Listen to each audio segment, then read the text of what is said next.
Carrot வச்சு இப்போ juice பண்ண போகிறேன். என் பையன் கேட்டுகிட்டே இருக்கிறான் கேரட் ஜூஸ் வேணும்ன்ட்டு. அவனுக்காக இதோ கேரட் ஜூஸ் செய்யலான்னு எடுத்து வச்சுட்டேன். ஒரு 5-6 கேரட் எடுத்து வச்சோம்னா ஒரு டம்ளர் ஜூஸ் வரும். ஒரு தாராளமாகவே வரும், 2 கிளாஸ் வரும். அப்புறமா கொஞ்சம் இந்த வேலைகள் எல்லாம் பண்ணேன். இந்த செடியை மணி பிளான்ட்டு கொஞ்சம் தண்ணி ஊற்றிடுறேன். தண்ணி ஊற்றி வச்சிடுறேன். நான் செடிக்கு டெய்லி கொஞ்சம் தண்ணி ஸ்ப்ரே பண்ணி விட்டுறணும். இங்கே மேலே கொஞ்சம் இந்த செடிக்கு கொஞ்சம் ஸ்ப்ரே பண்ணி விட்டுடலாம். இதை வச்சுட்டு தண்ணியெல்லாம் போட்டு விட்டுட்டு அப்புறம் கேரட் ஜூஸு தம்பிக்கு அரைச்சி கொடுத்துருவேன். அப்புறமா இது சும்மா அழகுக்காக வச்சுருக்கேன் எங்கள் கிச்சனில். அதாவது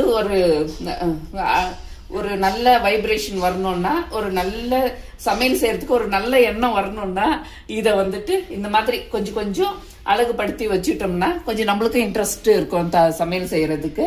அதை பார்த்த உடனே நம்மளுக்கு வந்து புத்துணர்ச்சி வந்துடும் சமையல் செய்யறதுக்கு. அதனால நான் இதெல்லாம் கொஞ்சம் இங்கே அடிக்க அழகாக வச்சுருக்கேன். இப்போ கேரட் ஜூஸ் அரைச்சிட்டு வந்துடலாம் என் பையனுக்கு. இது 1 கிளாஸ் வரும். என் பையனுக்கு மாத்திரமா இல்லை, எனக்கு 1 கிளாஸ், என் பையனுக்கு 1 கிளாஸ். அப்புறம் கொஞ்சம் தயிர் சாதம் வச்சுருக்கேன். தயிர் சாதத்தில் இப்போ மாதுளம்பழம் போடணும், அவ்வளோதான். தாளிச்சிட்டு சும்மா சிம்பிளாக தாளிச்சிட்டு ஒரு மாதுளம்பழம் போட்டு வச்சிடலாம். அது என் பையனுக்கு ரொம்ப பிடிக்கும். என் பையனுக்குன்ற இல்லை, எல்லாருக்குமே இந்த மாதுளம்பழம் போட்டு தயிர் சாதம் ரொம்ப பிடிக்கும். அதனால் இந்த தயிர் சாதத்தில் கொஞ்சம் மாதுளம்பழத்தை தூவி விட்டுடலாம். மாதுளம்பழம் இருக்குன்னு சொல்லிட்டு போய் பார்த்தேன், மாதுளம்பழத்தை காணோம். மாங்காய் பழம் இருந்தது, அதையும் தான் தம்பிக்கு கட் பண்ணி வச்சிடலாம் சாப்பிட்றதுக்கு அப்படின்னு சொல்லிட்டு எடுத்துகிட்டு வந்துட்டேன். இந்த மேங்கோவை கட் பண்ணி சைடில் வச்சிட்டோம்னா அவன் தொட்டு சாப்பிட்டுக்குவான்.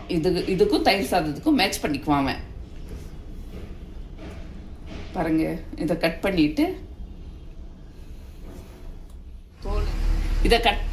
என் பையனுக்கு கொடுத்தா நல்லா சாப்பிடுவாங்க. இதை கட் பண்ணிடலாம். அவனுக்கு மாதுளம்பழம் தான் ரொம்ப பிடிக்கும். இருந்தாலும் இன்னைக்கு அது மாதுளம்பழம் இல்லைன்றதால அப்புறம் வாங்குறப்போ வாங்கிக்கலாம், இப்போ இதை மட்டும் சாப்பிட்டோம், இதை தயிர் சாதம் கூட சேர்த்து சாப்பிட்டோம்னு சொல்லிட்டு இதை கட் பண்ணிட்டு இருக்கிறேன். ஓகே, ரெடி ஆயிடுச்சு. இப்போ என் பையனுக்கு பேர்ஷியல் போடணுன்றான். அதுக்கு நான் என்ன பண்ணுறது, டெய்லி இந்த பச்சை பயிர் மாவு அரைச்சி வச்சுப்பேன். பச்சை பயிரை கொஞ்சம் எடுத்துக்கோங்க. இந்த இவ்வளோ போதும், இவ்வளோ ஒரு கொஞ்சோண்டு ஒரு ரெண்டு கையளவு கொஞ்சம் இவ்வளோ எடுத்துக்கோங்க.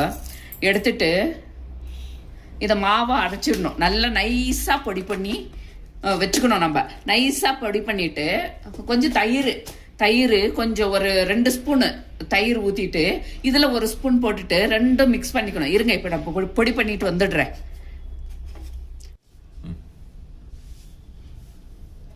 இந்த மாதிரி இப்போ மிக்சியில் போட்டு பொடி பண்ணி வச்சுட்டாங்க. நான் இங்கே பாரு பொடி பண்ணியிருக்கேன். இந்த மாதிரி பொடி பண்ண இன்னும் நைஸாக கூட பண்ணலாம். எனக்கு இவ்வளோதான் வந்தது, இவ்வளோ பண்ணிக்கிறேன். இதில் இன்னும் நைஸாக கூட இதை பொடி பண்ணலாம். இந்த 2 ஸ்பூன் ஒரு சின்னதை டீ கப்பில் இவ்வளோ எடுத்துக்கணும். இவ்வளோக்கு ஒரு 2 ஸ்பூன் தயிர் போட்டுட்டு நல்லா மிக்ஸ் பண்ணிடணும். நல்லா மிக்ஸ் பண்ணிவிட்டு இப்போ நான் பேஸ்ட் பண்ணி காமிக்கிறேன். இப்போ இந்த மாதிரி மிக்ஸ் பண்ணியாச்சு. இதை வந்து நெக்ஸ்ட்டு என் பையனுக்கு ஃபேஷியல் பண்ண வேண்டியது தான்.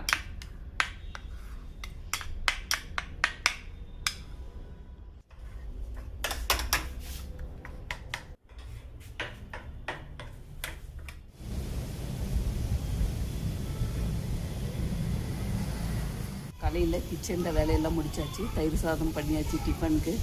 இப்போ கார்டனிங் க்ளீன் கொஞ்சம் பண்ணியாச்சு. இப்போ பூவெல்லாம் பாருங்கள், கொஞ்சம் செடிக்கு தண்ணி விட்டாச்சு. பாருங்கள், இதில் பூ பூத்துட்ருக்கு, அழகாக பூ பூத்துட்ருக்கு. பூவெல்லாம் பறித்து வச்சுட்டேன் சுவாமிக்கு. இன்றைக்கி விழாக்கு அவ்வளோதாங்க. நாளைக்கு பார்க்கலாம்.